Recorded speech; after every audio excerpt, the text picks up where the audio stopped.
guys, my name is Nako Nakatsuka. I'm a fourth year chemistry PhD student at UCLA, and today I'll be helping you guys out by going over some general chemistry concepts. And good luck with the course. So it's convenient to describe protein structure in terms of 4 different aspects of covalent structure and folding patterns. And so the different levels of protein structure are known as the primary structure, the secondary structure, the tertiary, and then the quaternary structure. And the primary structure is what we just talked about, and this is the sequence of amino acids that make up the polypeptide chain. So now we're going to talk about the secondary structure that involves alpha helices, beta sheets, and also random coils. And then in this case, these structures are going to be the more complex structures that integrate the secondary structure into a bigger protein. And finally, for the quaternary structure, they're using hemoglobin as an example, where there's heme groups. So we'll get to that in a second. So basically, to reduce the structure randomness via intermolecular hydrogen bonds, we have secondary structures. And this causes 3 basic motifs, such as alpha helix, beta sheet, and random coil. So first, let's talk about the alpha helix. So the alpha helix spirals down clockwise, and it has hydrogen bonds parallel to the axis.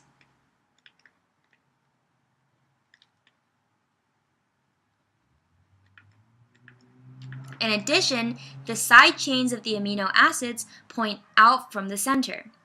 And basically, these hydrogen bonds that are parallel to the axis stabilizes this molecular structure. In the case of beta sheets, we have 2 or more aligned hydrogen-bonded amino acid chains. And so we can have usually the C terminus on one end, the N terminus on the other. And if you have a parallel beta sheet, it means that the N termini are on the same end. Or in the case of anti-parallel, the N termini are at opposite ends. So let's take a look at this structure to figure out if it's parallel or anti-parallel. So right here, this is a carbonyl group, the carbon-oxygen double bond, so we have the C terminus. And over here, we have the amine group, so this is the N terminus. Now let's look at the one below. This is the amine group, right? So this is the N terminus. And this is the carbonyl group, so this is the C terminus. So as you can see, since the N terminus is on opposite sides, this is an anti-parallel beta sheet. And so the beta sheet is a more rigid / less elastic than the alpha helix.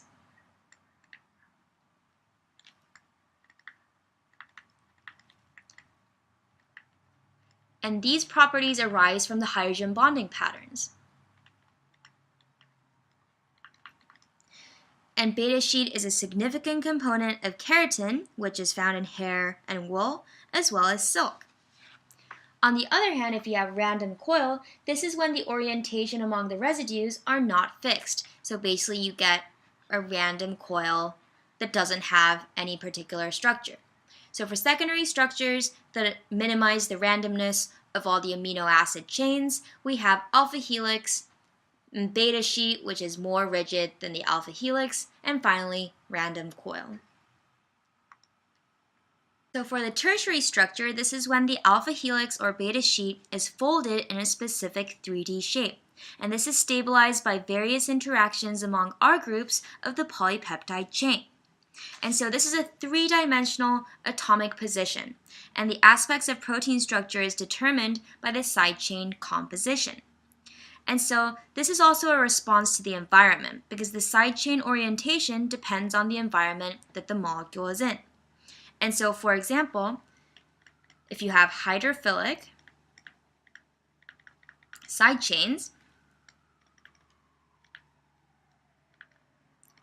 then if your environment is polar, such as water, then the side chains are going to point out, right? Because it likes water. On the other hand, if it was in a nonpolar environment,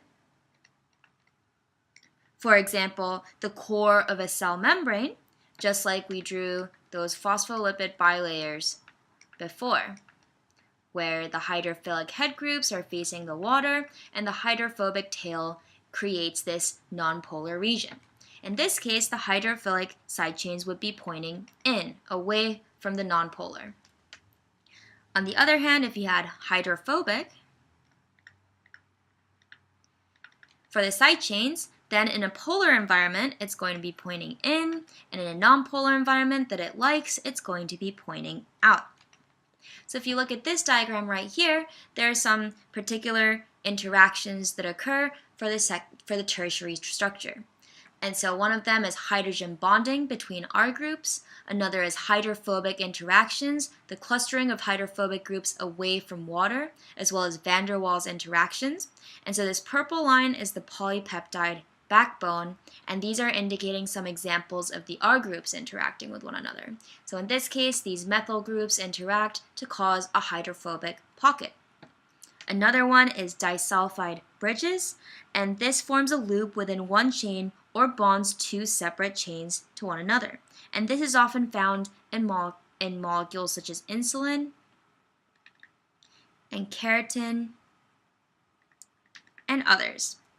And so this sulfur group comes from a cysteine amino acid, because if you go back and look at the structure of cysteine, its R group involves an SH.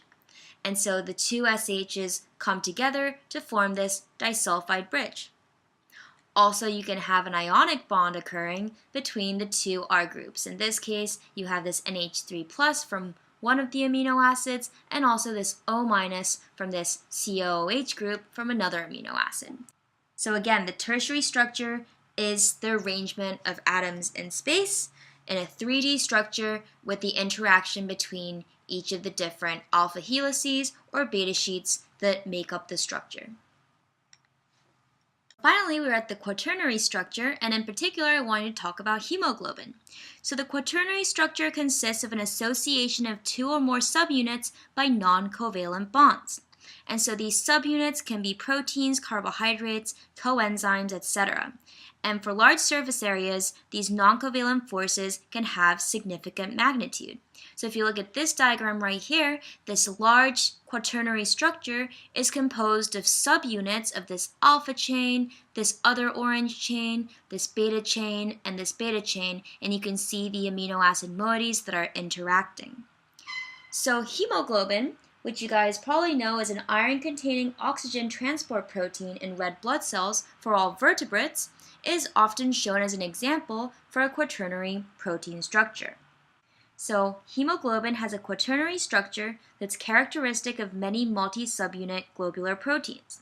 And most of the amino acids in hemoglobin form alpha helices, connected by short, non-helical segments.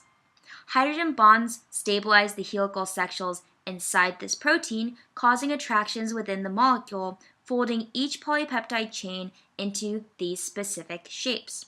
And hemoglobin's quaternary structure comes from its 4 subunits in a roughly tetrahedral arrangement. And so each subunit is composed of a protein that is tightly associated with a non-protein heme group. And each protein chain arranges itself for a set of alpha helix structural segments connected together in this particular arrangement. And so the heme group right here consists of an iron, which is a charged atom, held in a heterocyclic ring. This is known as a porphyrin, and the porphyrin ring consists of 4 pyrrole molecules that are cyclically linked together with an iron-iron bound in the center. And so this is what this whole 4 subunits basically carry around, which is how hemoglobin transports oxygen around the body. So this is quite a complicated structure, but it really mimics this image right here in terms of having these 4 subunits that come together for one function, which is carrying these heme groups that carry iron all around the body.